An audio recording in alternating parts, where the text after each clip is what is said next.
জনগণের যে ইচ্ছা প্রতিফলিত হয়েছে সেই ইচ্ছা মেনে নিন এবং সেই ইচ্ছা মানার যে লড়াই, সেই লড়াইয়ের একটা প্রক্রিয়া হিসেবে আজকের যে সেমিনারের আয়োজন করেছে 11 দল, সেই জন্য 11 দলকে আমি ধন্যবাদ জানাচ্ছি এবং আমাকে এখানে আমন্ত্রণ করবার জন্য ধন্যবাদ জানাচ্ছি। জুলাই বিপ্লবের যে কোনো ইস্যুতে ইনশাআল্লাহ আমি ব্যক্তিগতভাবে এবং আমার পত্রিকা আপনাদের পাশে থাকবে, এই ভরসা দিয়ে আমার বক্তব্য শেষ করছি। আল্লাহ হাফেজ। বাংলাদেশ জিন্দাবাদ। জুলাই বিপ্লব দীর্ঘজীবী হোক। সম্মানিত সুধীমণ্ডলী, আজকের এই গুরুত্বপূর্ণ সেমিনারে বিশেষ অতিথির বক্তব্য রাখবেন বাংলাদেশ জামাত ইসলামীর সংগ্রামী সেক্রেটারি জেনারেল সাবেক এমপি মিয়া গোলাম পরওয়ার।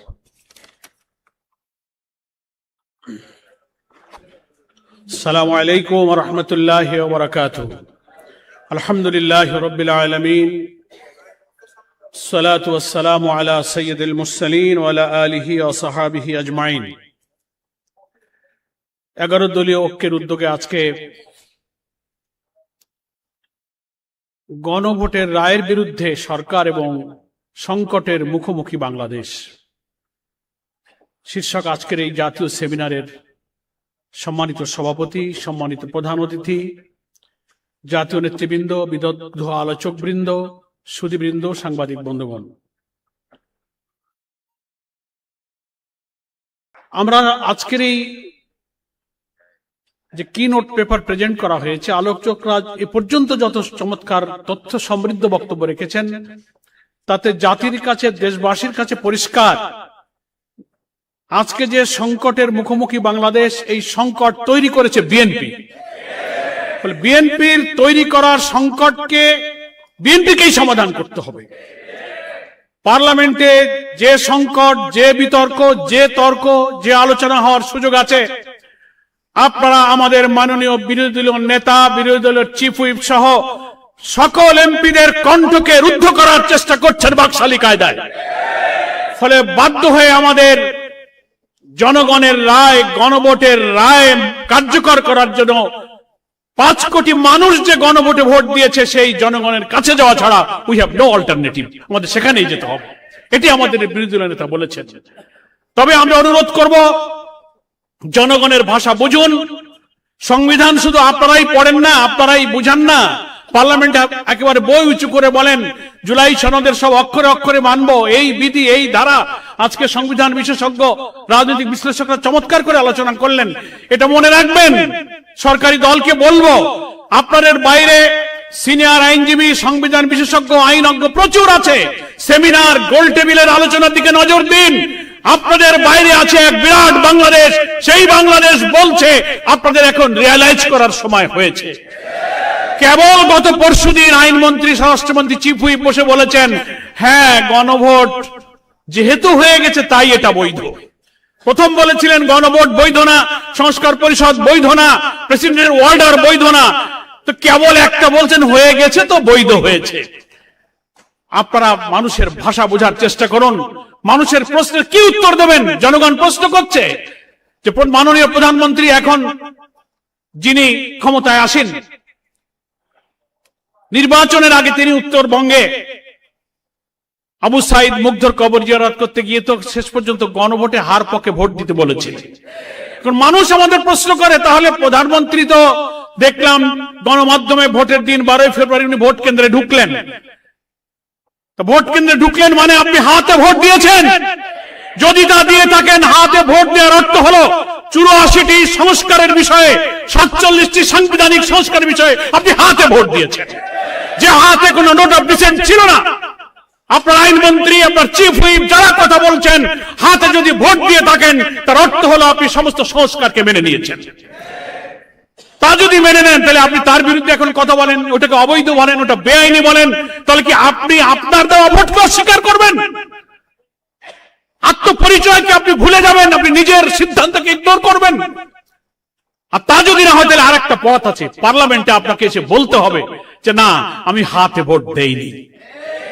জাতির কাছে সত্য স্বীকার করুন। পরিশেষে আমি বলতে চাই, যেহেতু আমাদের আসল নেতৃবৃন্দ পার্লামেন্টে যারা লড়াই করছেন আর অনেক জাতীয় নেতৃবৃন্দ বক্তব্য রাখবেন, আমি এইটা বলে শেষ করতে চাই যে সামান্য জিনিস এখনো ক্ষমতার 5 বছরের অনেক দিন বাকি। শুরুতেই আপনি যে সংকট তৈরি করেছেন তা না করলে ইতিহাসের বড় শিক্ষা হলো ইতিহাস থেকে কেউ শিক্ষা নেয় না। আপনাদেরকে সেই শিক্ষা নিতে হবে, তা না হলে যারা এই কর্তৃত্ববাদী ফ্যাসিবাদী শাসনের দিকে দেশকে নিয়ে গিয়েছিল তার পরিণতি থেকে আপনাদেরকে শিক্ষা নিতে হবে।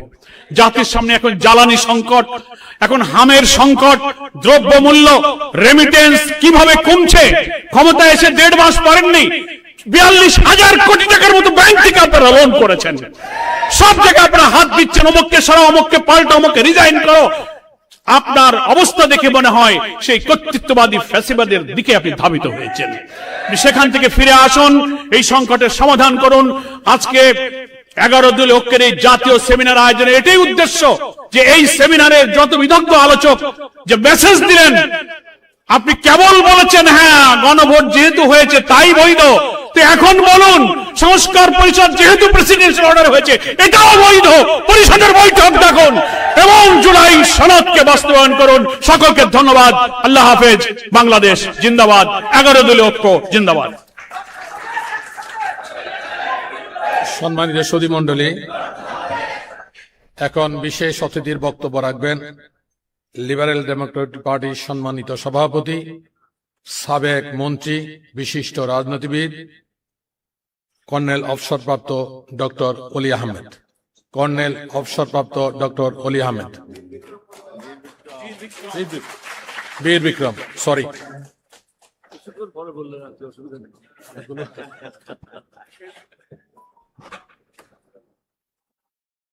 এই আলোচনা সভার সম্মানিত সভাপতি, উপস্থিত প্রধান অতিথি, বিরোধী দলীয় সম্মানিত নেতা, মঞ্চে উপবিষ্ট নেতৃবৃন্দ, সামনে উপবিষ্ট ভাইয়েরা, সাংবাদিক ভাইয়েরা, আসসালামু আলাইকুম ওয়া রাহমাতুল্লাহি ওয়া বারাকাতুহু।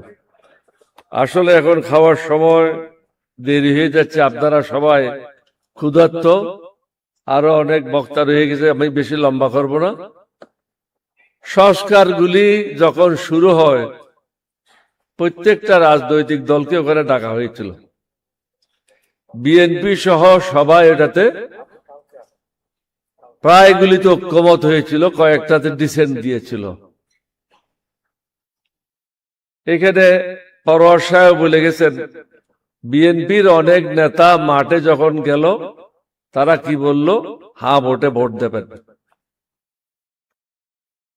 এই সংস্কারের কারণটা কি ছিল?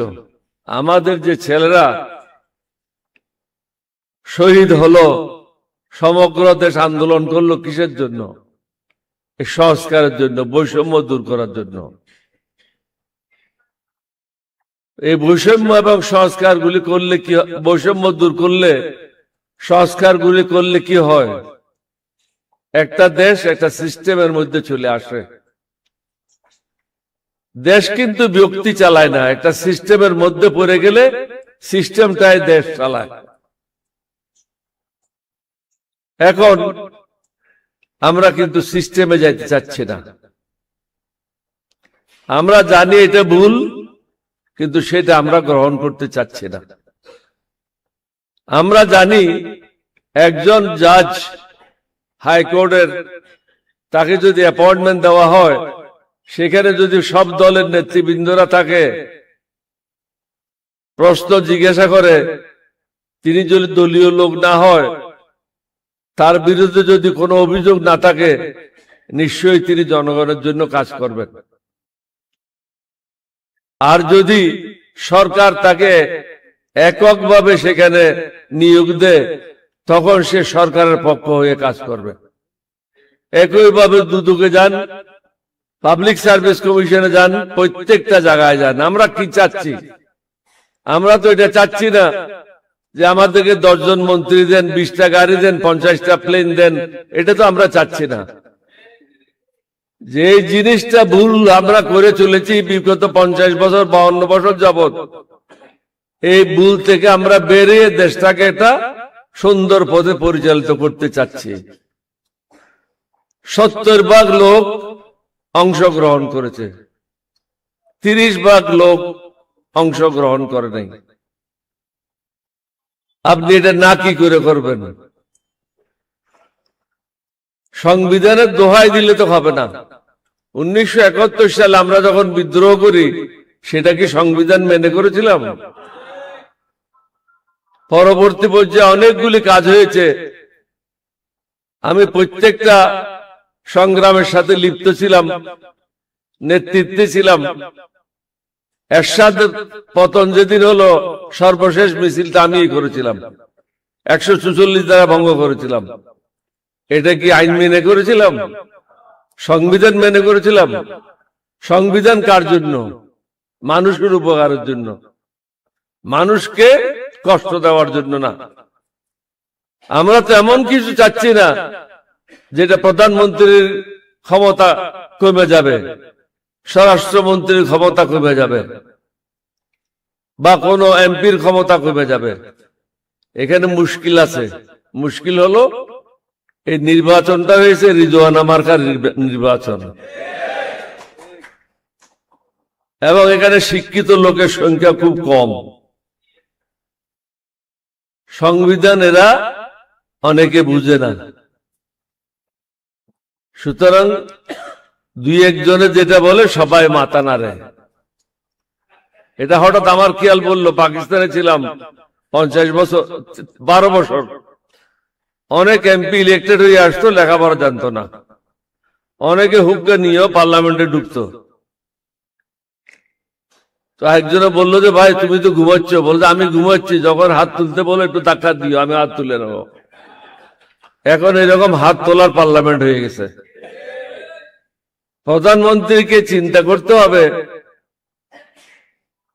যে যতই কিছু করুক না কেন, শেষ পর্যন্ত দায়ভারটা আপনার উপরে আসবে। এটার জন্য আপনি প্রস্তুত আছেন কিনা? আপনার মাও বলেছে সংবিধান ছুঁড়ে ফেলায় দাও, না বলে নাই? আপনার যে মহাসচিব আছে তিনিও বলেছেন, আপনার দলের অনেকেই বলেছেন। কেন বলেছেন? এখানে অনেকগুলি বৈষম্য রয়েছে। এই বৈষম্য দূর করলে আপনি নির্বিঘ্নে আপনার কর্মকাণ্ডগুলি চালাতে পারবেন। কিন্তু এখানে ক্ষতিগ্রস্ত হবে কিছু দুর্নীতিবাজ কর্মকর্তা কর্মচারী, যারা আপনাদেরকে করতে দিচ্ছে না। এখন যদি আপনি এটা না করেন তাহলে কি হবে? এফেক্টটা কি হবে? গতকাল আপনারা দেখেছেন পাকিস্তানের আসিফ মুনির আর শাহবাজ শরীফ মনে করলো আলেকজান্ডারের মতো বিশ্ব জয় করে নেবে, আমেরিকাকে ডেকে নিল, ইরানের লোক তো আসলো।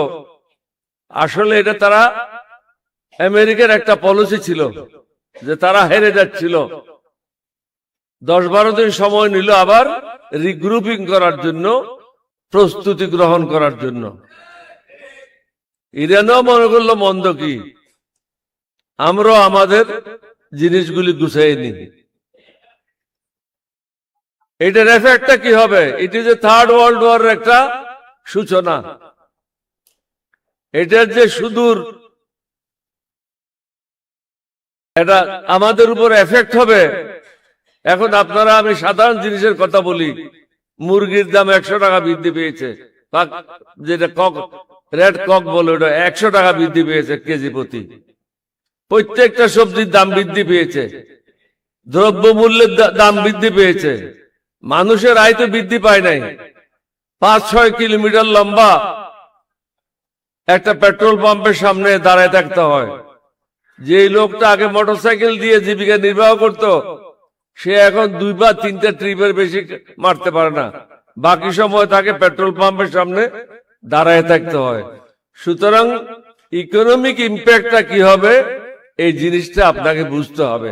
এখানে বড়োয়ার সাহেব বলে গেছেন, গত 1.5 মাসে 51,000 কোটি টাকা ব্যাংকের থেকে ঋণ নিয়েছেন। তাহলে পুরো বছর হলে কত হাজার লক্ষ কোটি টাকা হবে? এছাড়াও এটা তো হলো ইকোনমিক সাইডটা। বাইরে যে অশান্তিটা হবে এটা কিভাবে সামাল দেবেন? জনগণের মধ্যে অশান্তিটা সৃষ্টি যে হবে দ্রব্যমূল্যের কারণে, এটা সামাল দেওয়া সম্ভব হবে না। তারপরে আমরা তো বসে থাকবো না। আমরা কি বসে থাকবো? আঙ্গুল চুষবো? আমরা রাস্তায় নামবো। তাহলে কোনটা ঠেকাবেন? দ্রব্যমূল্য ঠেকাবেন, নিজের আসন ঠেকাবেন, না 11 দলীয় ঐক্য জোটকে থামাবেন? 11 দলীয় ঐক্য জোটকে ধাপে ধাপে রাস্তায় নামতে হবে।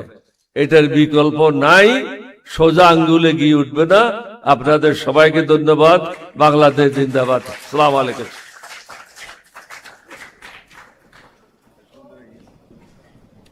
সম্মানিত সুধীমণ্ডলী, এখন আপনাদের সামনে বিশেষ অতিথির বক্তব্য রাখবেন জাতীয় নাগরিক পার্টির আহ্বায়ক, বিরোধী দলীয় চিফ হুইপ জনাব নাহিদ ইসলাম এমপি। জনাব নাহিদ ইসলাম এমপি।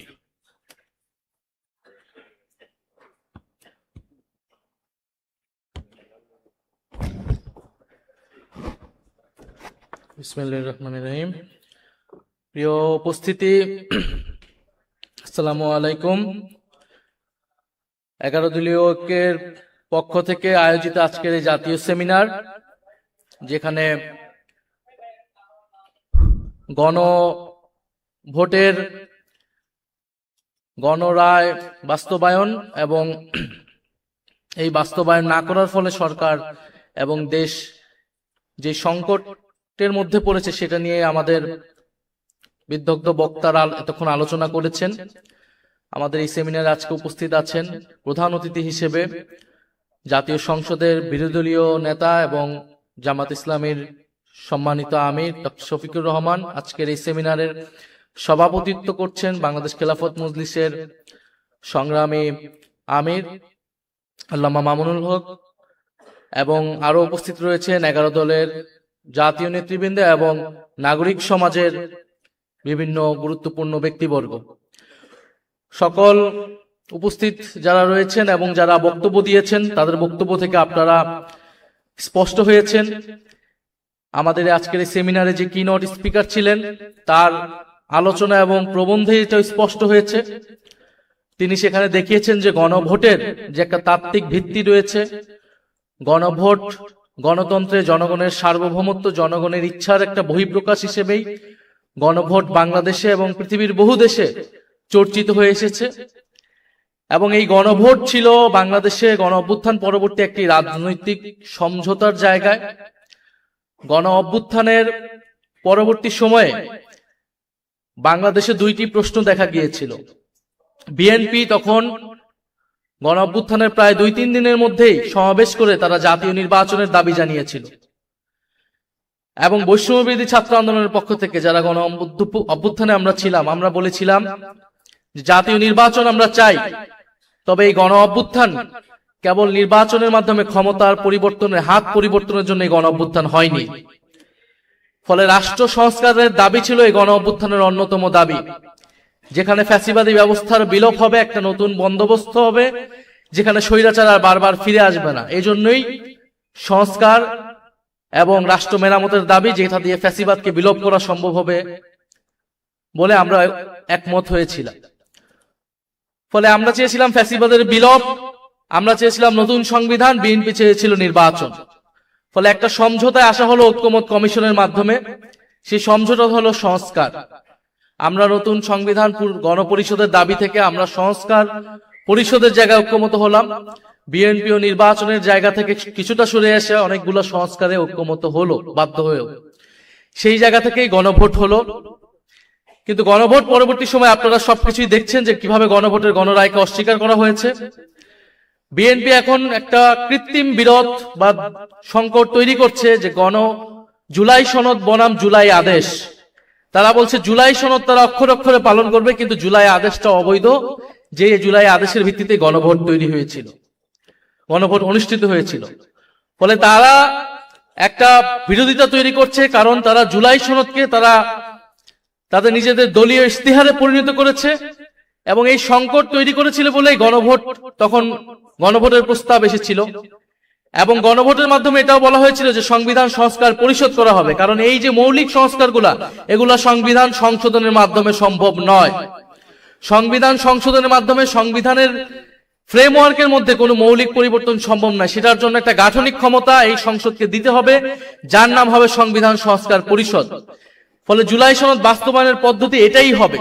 কিন্তু আমরা দেখেছি সংসদে তারা নতুন করে একটা মুলতবি প্রস্তাব এনেছিল, যেখানে তারা বলার চেষ্টা করছে জুলাই সনদ কোন পথে বাস্তবায়ন করা সম্ভব। জুলাই সনদ কোন পথে বাস্তবায়ন সম্ভব সেই আলোচনা ঐক্যমত কমিশনেই হয়েছিল।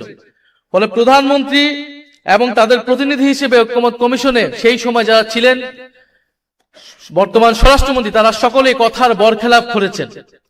তারা তাদের নিজেদের দলীয় ইস্তিহার দেওয়া সেই ইস্তিহারের বরখেলাপ করেছেন, জুলাই সনদের বরখেলাপ করেছেন এবং গণভোটের গণরায়কে তারা বৃদ্ধাঙ্গুলি দেখিয়েছে। এটা সকলের কাছে এটা স্পষ্ট হয়েছে। এটা আমাদের দুর্ভাগ্য। আজকের এই সেমিনারটা আমাদের এই বিষয়ে করার দরকার ছিল না, করা উচিত ছিল না। আমাদের সেমিনার এখন করা উচিত ছিল আন্তর্জাতিক যুদ্ধ পরিস্থিতি কিভাবে আমরা সামাল দিব, দেশের জাতীয় স্বার্থ আমরা কিভাবে ঐক্যবদ্ধভাবে সুরক্ষা করব, দেশের তেল সংকট, দেশের হাম দুর্যোগ আমরা কিভাবে সরকার বিরোধী দল একসাথে আমরা সহযোগিতাপূর্ণভাবে মোকাবেলা করব। আমাদের সেমিনার এখন এই বিষয়ে হওয়ার কথা ছিল। বিরোধী দলের নেতা প্রথম থেকে বলে এসেছেন আমরা দায়িত্বশীল বিরোধী দল হতে চাই, আমরা সরকারকে এই ধরনের জনস্বার্থ ইস্যুতে সর্বাত্মকভাবে সহযোগিতা করব। কারণ 16 বছরের ধ্বংসযজ্ঞের পরে, এই অন্তর্বর্তী সরকারের পরে এই নতুন সরকার খুব সহজেই দেশের এই ধরনের সংকট সামাল দিতে পারবে না। এটা খুবই কমন সেন্স, এটা আমরা সকলেই জানি। গতকাল 10 জন শিশু মারা গিয়েছে হাম দুর্যোগের কারণে। সারা দেশে হাহাকার, আইসিইউ পাচ্ছে না সাধারণ মানুষ, এবং তেল সংকটের কথা আপনারা সকলেই জানেন। কিন্তু আমাদের দুর্ভাগ্য, গত 16 বছর যে রাষ্ট্র সংস্কারের কথা আমরা বলেছি, লড়াই আমরা করেছি, অন্তর্বর্তী সরকারের গত 1.5 বছরে যেই জিনিসটা আমরা আলাপ করেছি, এখন আমাদেরকে ঠিক সেই বিষয় নিয়ে কথা বলতে হচ্ছে, সেই বিষয় নিয়ে আলাপ করতে হচ্ছে, সেই বিষয় নিয়ে আবারও আন্দোলনের প্রস্তুতি নিতে হচ্ছে। এবং জাতিকে এই দুর্যোগে টেনে এনেছে বিএনপি, ফলে বিএনপিকে এর দায়ভার এবং এর পরিণতি ভোগ করতে হবে, এবং এর পরিণতি খুব সহজ হবে না। ফলে এখানে আমি আর কথা বাড়াবো না। যারা আজকে এই সেমিনার আয়োজনে এসেছেন, বক্তব্য দিয়েছেন, আপনাদের গুরুত্বপূর্ণ পরামর্শ আমরা নিব এবং আমরা সামনের জন্য প্রস্তুতি নিচ্ছি। এবং সরকারকে এখনো বলবো যে সময় আছে, দ্রুত সংবিধান সংস্কার পরিষদ গঠনের মাধ্যমে এই সংকট সুরাহা করে জাতীয় ঐক্যকে টিকিয়ে রাখুন, না হলে এর পরিণতি আপনাদেরকে ভোগ করতে হবে। ধন্যবাদ। আসসালামু আলাইকুম।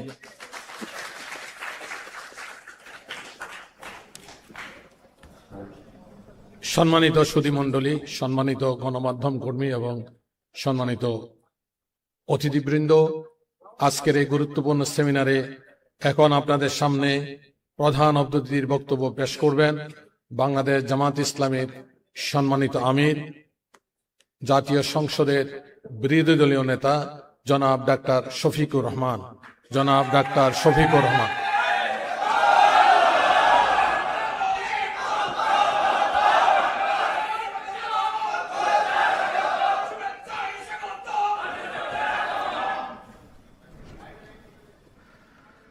আসসালামু আলাইকুম ওয়া রাহমাতুল্লাহ। ইন্নাল হামদালিল্লাহ ওয়াসসালাতু ওয়াসসালামু আলা রাসূলিল্লাহ। গণভোটের রায়ের বিরুদ্ধে সরকার, সংকটের মুখোমুখি বাংলাদেশ।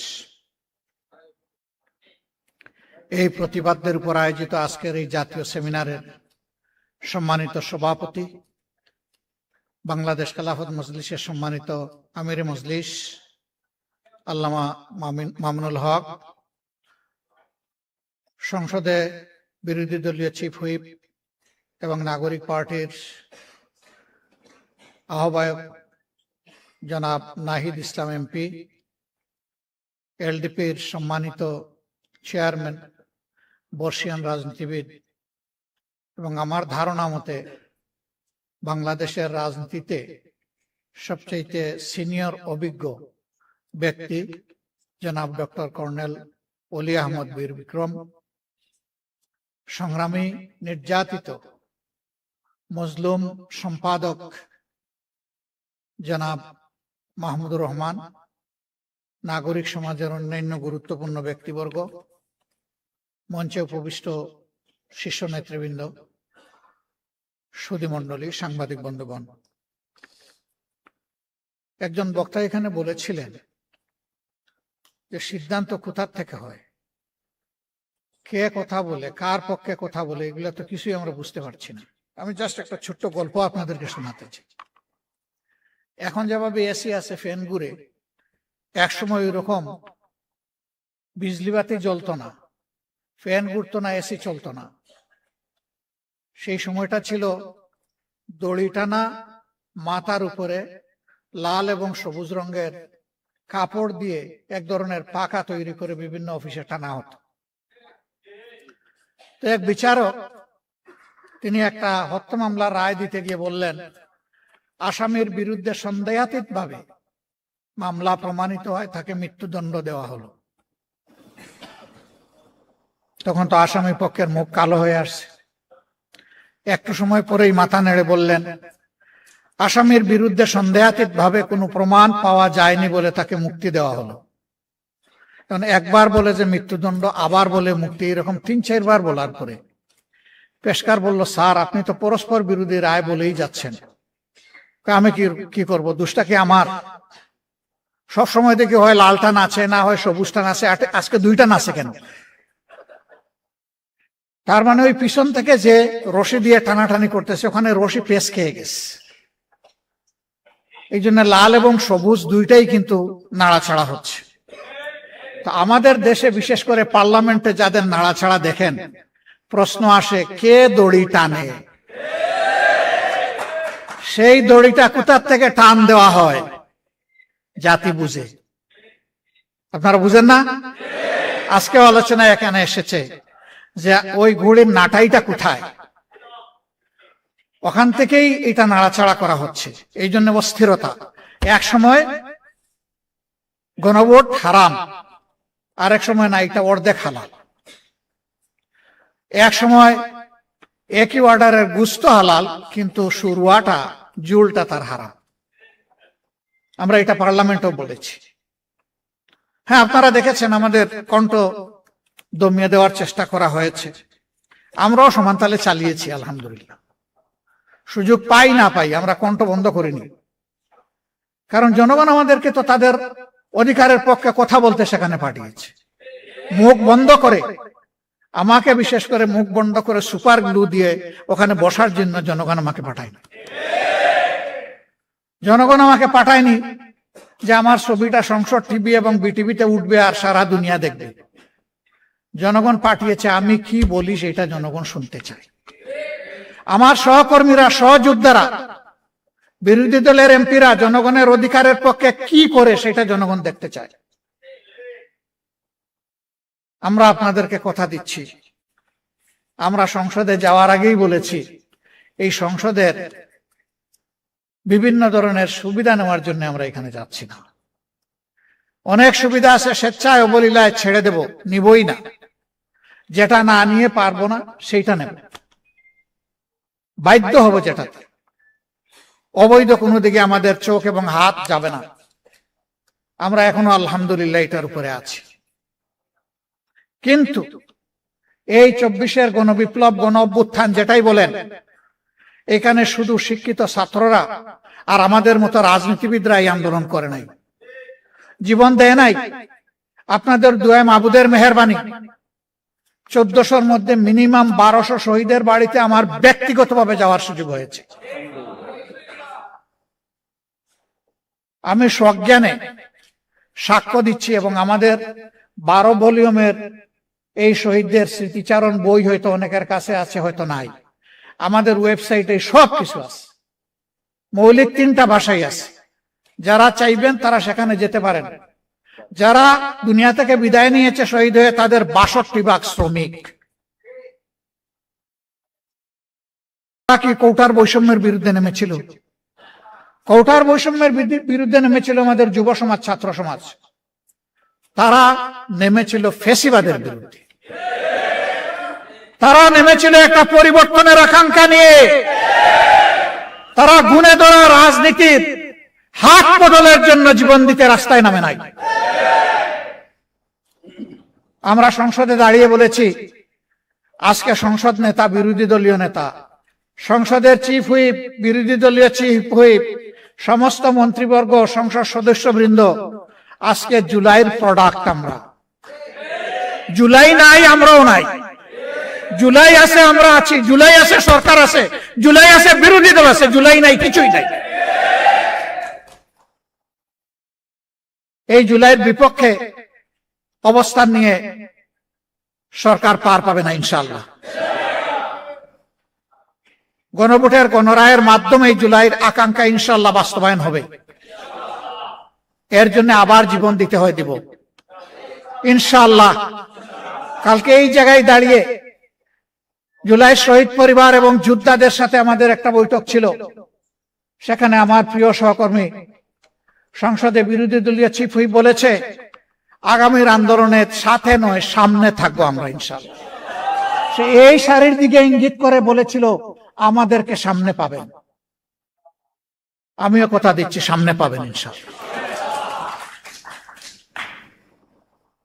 যতদিন সংসদের ভিতরে জাতির জন্য অধিকারের পক্ষে লড়াই করতে গিয়ে আমাদের থাকা প্রয়োজন, ততদিন থাকবো, তার বাইরে এক সেকেন্ডও নয়। যখন দেখবো আর কোনো কিছু করার নাই, তখন সেলিউট, কালু সালামা, হে সংসদ, আপাতত তোমাকে সালাম দিয়ে চলে গেলাম। কিন্তু এর আগে এই সংসদের জমিদারিও কারো মানব না এবং কারো কাছে বন্ধকও দেব না। অনেকে বলছেন আন্দোলন শুরু করতে হবে, এটা কি? এটাও আন্দোলনের অংশ। যেদিন আমরা নোটিশ মোড করেছিলাম যে সংস্কার পরিষদের সভা আহ্বান করতে হবে, আলোচনার পর যখন 2/3 মেজরিটির গরম গায়ের কারণে আমাদের গায়ের জোরে এটাকে নাকচ করে দেওয়া হলো, আমরা সেদিন সংসদ থেকে বের হয়ে এসেছিলাম। এসে বলেছিলাম, জনগণের রায় নিয়ে, রায় বাস্তবায়নের জন্য এখানে এসেছিলাম। অন্যায়ভাবে এই রায়কে পদদলিত করা হয়েছে। এখন জনগণের রায় নিয়ে আবার জনগণের পার্লামেন্টে আমরা চলে যাচ্ছি। এরপরে আপনারা দেখেছেন, এর প্রতিবাদে বিক্ষোভ সভা হয়েছে, মিছিল হয়েছে। সারা দেশে এখন আন্দোলন চলছে। শুরু হবে কি? শুরু তো হয়েই গেছে। এখন তিলে তিলে সেই আন্দোলনকে সফলতার দিকে নিয়ে যেতে হবে ইনশাআল্লাহ। এই আন্দোলন ন্যায্য আন্দোলন। এই আন্দোলন কোন সুবিধাবাদী আন্দোলন নয়, ক্ষমতার হালুয়া রুটির ভাগ বাটোয়ারার জন্য নয়। এই আন্দোলন 70% মানুষের রায়ের প্রতি সম্মান দেখিয়ে, শহীদদের রক্তের সাথে আমাদের ওয়াদা বাস্তবায়ন করার জন্য, জুলাই যোদ্ধাদের আকাঙ্ক্ষা পূরণ করার জন্য এই আন্দোলন ইনশাআল্লাহ সফলতার প্রান্ত সীমায় গিয়ে থাকবে, এর আগে নয়। এবং সেই আন্দোলনের সফলতা নিয়ে আমরা গড়ে ফিরব। আপনারা শুধু পাশে থাকবেন। দেশবাসী, এই আন্দোলন আমার জন্য, আপনাদের জন্য, সবার জন্য। আমরা আমাদের সন্তানদেরকে কারো গোলাম বানাতে চাই না এবং কারো পারিবারিক রাজতন্ত্র বাংলাদেশে চলবে জাতির উপর ফ্যাসিজম হিসাবে, তাও আমরা বরদাস্ত করব না। রাজনীতির এই দুষ্ট চক্র ভেঙে দিতে হবে।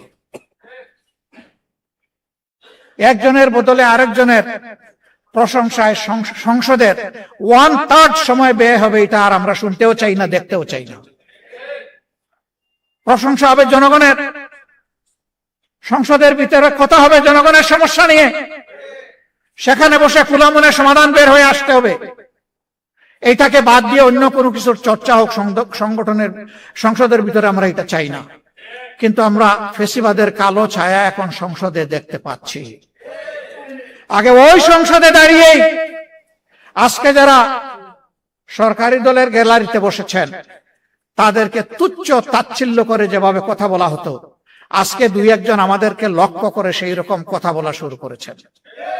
আমরা তাদেরকে বলি, জিহ্বা সংযত করুন। এই মনোভাব এবং আচরণ দেখাবেন না। জুলাই যুদ্ধের মধ্য দিয়ে যেই প্রজন্ম, যেই দেশ গড়ে উঠেছে, এই দেশ কারো চক্রাঙ্গানির পরোয়া করে না। অতীতে যারা এই আচরণ করেছে তাদের পরিণতি চোখের সামনেই দেখতে পাচ্ছেন। মনে রাখবেন, অপকর্ম করলে আগেরটার চাইতে পরের পরিণতি আরো ভয়ঙ্কর হয়।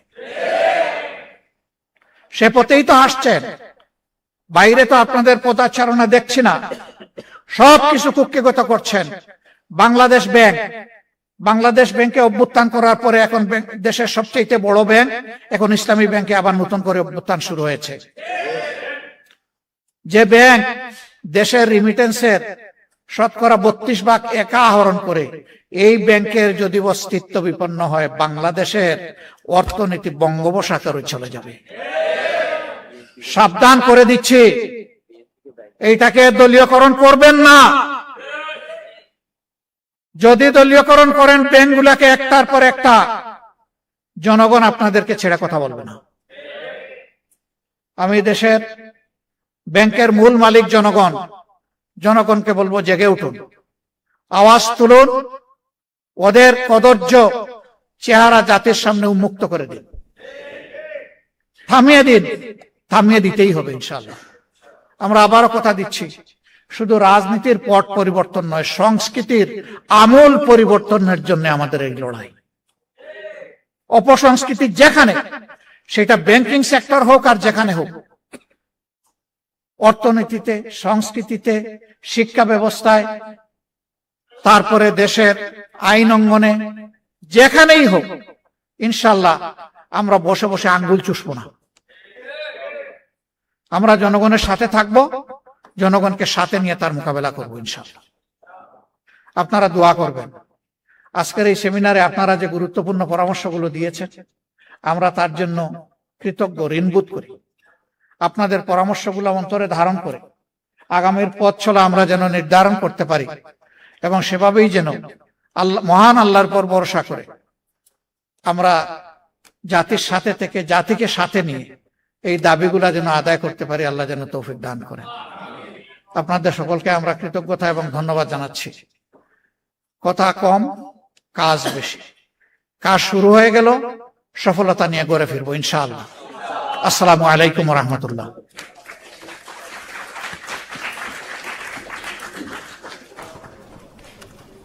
সম্মানিত মাননীয় বিরোধী দলের নেতা, আপনাকে আন্তরিক ধন্যবাদ, মোবারকবাদ, অত্যন্ত গুরুত্বপূর্ণ সময়ে গুরুত্বপূর্ণ বক্তব্য রাখার জন্য। আবু সাইদ মুগ্ধ, শেষ হয় না যুদ্ধ।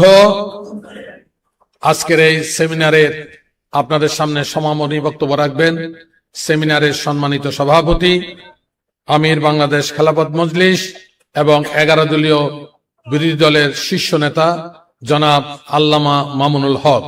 জনাব আল্লামা মামুনুল হক।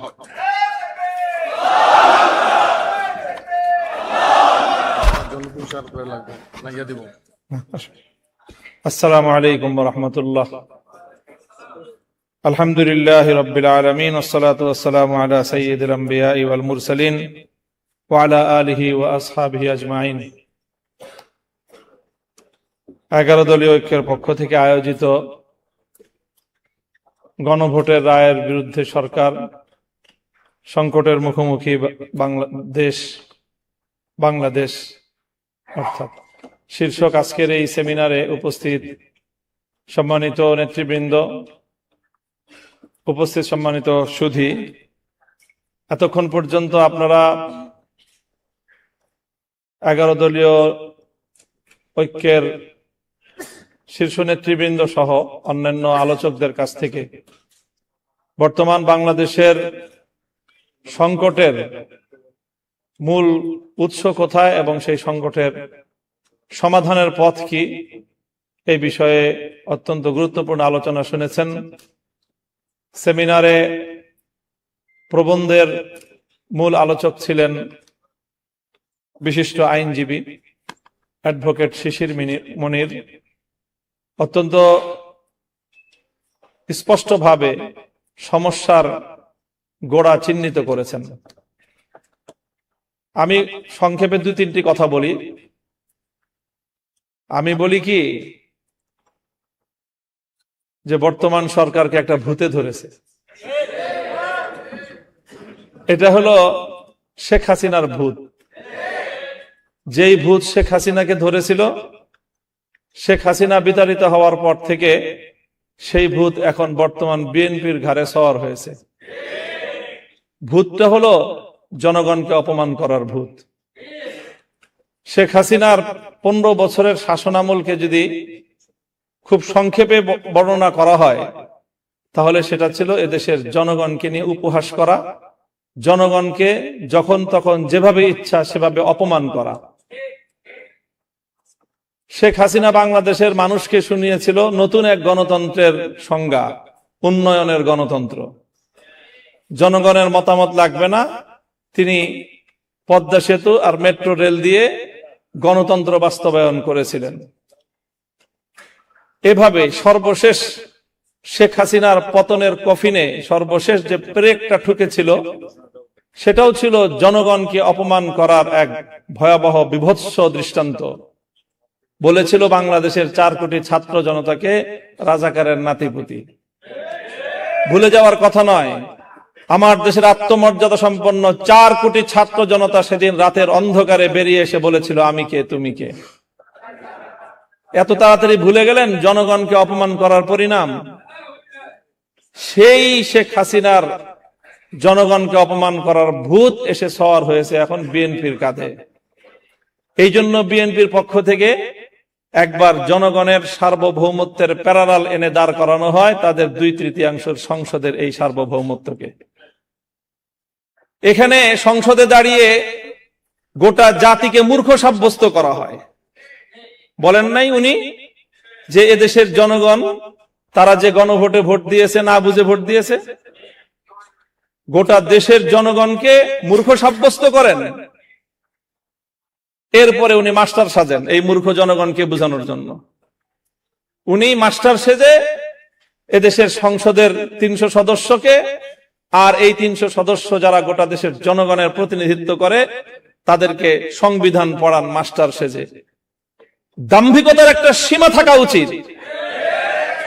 আপনারা জনগণকে অপমান করছেন, এই ভূত আসলে আপনাদের ঘাড়ের নতুন ভূত না, এটা শেখ হাসিনার ঘাড়ে সওয়ার হওয়া সেই পুরাতন ভূত আপনাদের কাঁধে এসেছে। আল্লামা সাঈদী রহমতুল্লাহ আলাইহির একটা খুব আলোচিত দৃষ্টান্তর কথা বলে আলোচনা শেষ করছি।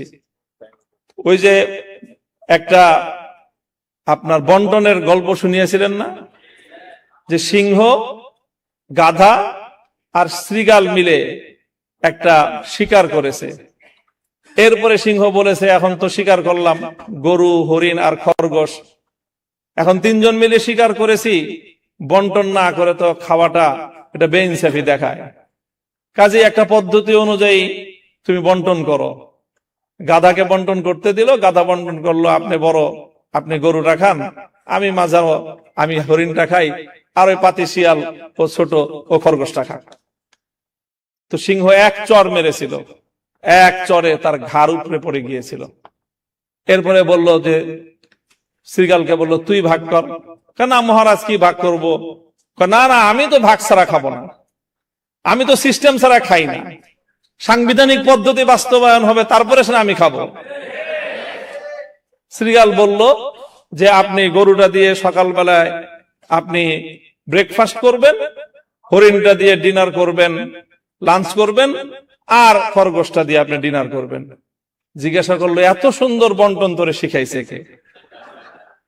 তো শ্রীগাল বলে, ওই যে একটু আগে যে গাধার পরিণাম আমাকে এই উত্তম বন্টন শিক্ষা দিয়েছে। হাসিনার ভূত যার কাঁধে ভর করেছে তাদেরকে বলতে চাই, হাসিনাকে অনেক মানুষ বলতো যে খুব রাজনীতি বুঝে। আমি তখনই বলতাম যে হাসিনার মতো বেকুব রাজনীতিবিদ বাংলাদেশে দ্বিতীয় কেউ জন্ম নেয় নাই। 70 বছরের আওয়ামী লীগকে বাংলাদেশ থেকে ধ্বংস করে দিয়ে গিয়েছে শেখ হাসিনা। শেখ হাসিনা গাধার মতো ভূমিকা পালন করতে গিয়ে সীমান্তের অপর প্রান্তে গিয়ে পড়েছে। তোমরা শ্রীগালের মতো যদি সেই শেখ হাসিনার পথ অবলম্বন করার চেষ্টা করো, সেখান থেকে শিক্ষা গ্রহণ করো, তোমার পরিণাম ভিন্ন কিছু হবে না। ক্ষমতার মসনদে বসলে জনগণকে খুব ক্ষুদ্র মনে হয় না?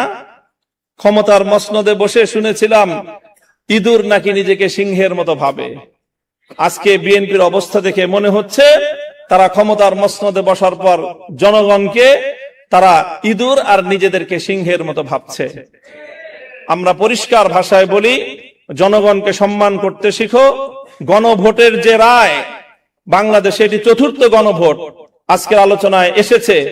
বাংলাদেশের তো নয়, বিশ্ব ইতিহাসে রেফারেন্ডাম এবং গণভোটকে এইভাবে উপেক্ষা করার কোন দৃষ্টান্ত এবং নজির নাই।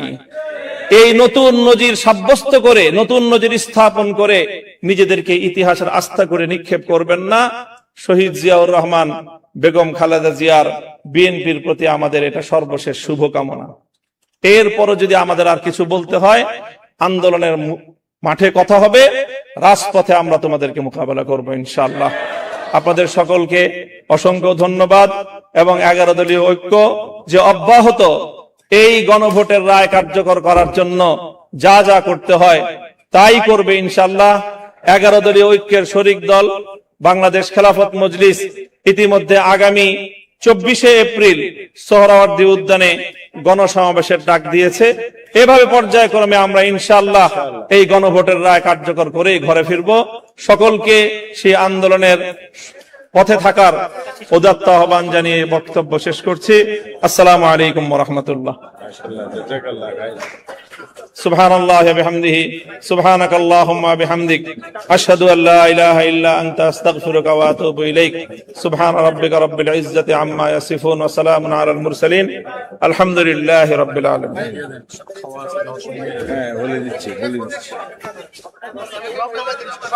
সংগ্রামী সুধী মণ্ডলী, সম্মানিত উপস্থিতি, আজকে আমাদের জাতীয়